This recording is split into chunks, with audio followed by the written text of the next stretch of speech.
Welcome back to the channel, everyone. Hope you're having a great day. And today we're going to go over my personal top 5 most skilled or talented all-around players in NBA history.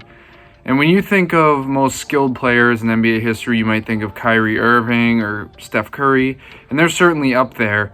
But for this list, I wanted to look at the offensive and defensive sides of the ball. And I know defensive skill is kind of a hard thing to think about. Offensive skill is a lot easier. There's a lot more, skillful things you can do on the offensive end. But defense is also a skill. So I wanted to share my personal top 5 most skilled all-around players. If you like the video, leave a like, leave a comment, but let me know if you want to see the most skilled offensive players and the most skilled defensive players after this. Like I said, defense is a little harder, but right now we're going to do the most skilled all-around players, in my opinion. So let's get into it. Really quickly before we start, I want to specify what I mean by skill or talent. I just mean the things that can be refined throughout your career. Things like ball handling, maybe passing, maybe footwork, post-game, tough shot-making ability to get steals, blocks, things like that. Not limited to those things, but those are the things that I considered, and I think the guys on this list were more reliant on those skills and developed a lot of those skills on both ends of the court better than other guys in NBA history. And while some of them may have been reliant on athleticism, I think they were more reliant on their great skills and refined them very, very nicely throughout their careers. At number 5, I have Chris Paul, and this was a tough one. I went back and forth between him and Kevin Garnett, even Julius Erving too, but I think Chris Paul is a good choice. People forget how good he was back in the day. Even on this channel, I said I think he should have won the 2007-2008 MVP award. He was that good back in the day, and his skills and talent on both ends of the ball were really just incredible, and I think he does deserve a spot on this list. His ball handling is up there with the best of all time. His passing's up there with the best of all time. He was a good scorer. That wasn't his main thing, but he could shoot the three, he could shoot the mid-range, he could finish at the rim. He was a great offensive player in all facets. In those sort of areas where you tend to think about the word skill the most. But his defensive prowess and skill was phenomenal as well. He made 9 all-defense teams, just a great defender in general, but he also has 6 steal titles in his career.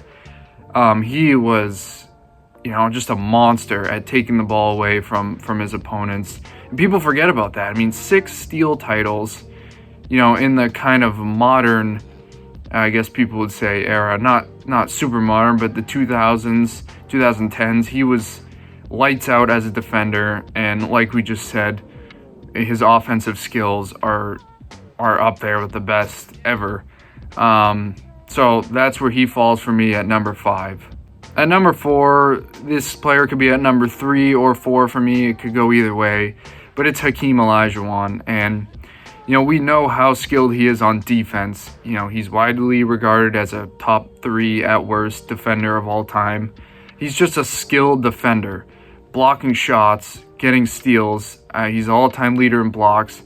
He's not just like a dominant force on that end of the floor. He's just a skilled defender. As a center, getting that many steals is incredible. And blocking that many shots, it takes a lot of skill to do that. But on the offensive end of the court, his footwork was phenomenal in the post. His post moves were second to none. Mid-range, his touch, everything. He's maybe the most skilled center ever. Outside of maybe Jokic or someone, if you wanna put him up there yet, but Hakeem, for that era, was the most skilled center, and we know what he did on the defensive end of the court. He was a monster, but his offense, he just used his skill to score. It wasn't like Shaq, who just overpowered you. Hakeem really just just used his touch, his footwork, everything to put the ball in the basket.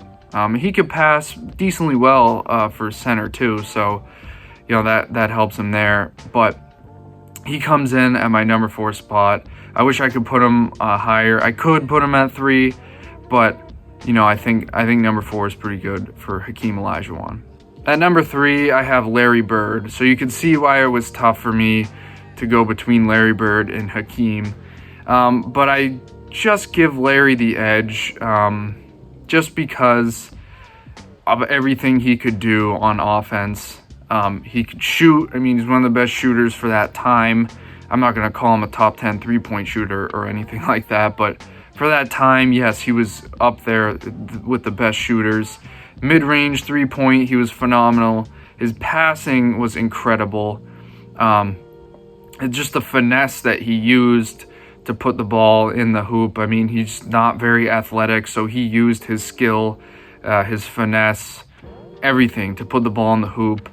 Like I said, passing, phenomenal. But on the defensive end, he's a little underrated as a defender. He's clearly not as good as Hakeem or anything like that. But he could, read the pass before it even happened and get a steal that way. Or he could just, steal on the ball. He could block shots. I mean, he was great on the defensive end. Probably not as good as the other guys on this list, but he was very good on the defensive end. And I think, he just used his skill and his ability to kind of know what was going to happen, to get steals, to make stops, everything like that. Not to mention he, scored 47 points against the Trailblazers one game using mostly his left hand. Like, stuff like that, it's just his skill and talent that he used to put the ball in the basket, find open teammates. He did it all, and he comes in at number 3 for me. At number 2, I have Kobe Bryant. He's one of the best tough shot makers of all time. His mid-range, his post-game, all the moves he had at his disposal to score were just second to none at the time. Not the best three-point shooter, but he could make a lot of tough three-point shots. Finishing at the rim, I mean, having to be crafty around the rim and finish there. He could dunk over anybody. And on the defensive end of the ball, he was very, very good in his prime as well. Not like the most skilled defender, but he was obviously a very, very good defender. And, we all know what he could do. You can't score 81 points unless you're one of the most skilled players of all time. And that's what he was. I mean, just the moves he had, like I said, tough shot making. I mean, any highlight tape of any season in Kobe Bryant's prime, you're just going to have your jaw on the floor watching this guy put the ball in the hoop. He's also a good passer. I mean, he was a good passer. It's just that wasn't his game. Especially mid-2000s, there wasn't much to pass to, so he has to score. But, I mean, he had a great all-around game, and we know Kobe Bryant is one of the most skilled players ever, so that's why he comes in at number 2 for me. At number 1, to no one's surprise, it's Michael Jordan. There's not much to say. His defensive skill was phenomenal. One of the best shot-blocking guards ever, if not the best. Could get steals. So on that end of the floor, I mean, he was an animal, very skilled there, and we know what he does on offense. One of the best mid-range games ever. Finishing at the rim, everything like that. And I know he kind of benefited from a good vertical jump and big hands and whatnot, but still the finishes at the rim, the layups he had to make, contorting himself in the air, just shots that you don't really see very often anymore. His post game was great, footwork was great. Like I said, mid-range was phenomenal. Being able to just dunk on anyone, I know that's a lot of athleticism right there, but it's still going against some of the best shot blockers ever. having to get over or around those guys and finish at the rim was incredible. And he could pass like Kobe as well. It just, again, his game was to score, but he could pass very well, just like Kobe. But I mean, it's really no surprise that he comes in at number 1. So that's going to do it for this video. Let me know what you guys think, if you agree, disagree. Remember, it's just my opinion on the best or most skilled all-around players in NBA history. Let me know if you want me to do an offensive skill list and a defensive skill list. I think I might do it anyway, but I just wanted to share these players because I've been thinking about it. It's a tough list to make, but you know, I think it's fun to have these discussions because it doesn't always mean you're the best player, but when we're talking about skill, I mean, the lists are a lot different than just a straight all-time rankings list. So I thought it was fun to do. But anyway, thank you very much for watching, and I'll see you next time.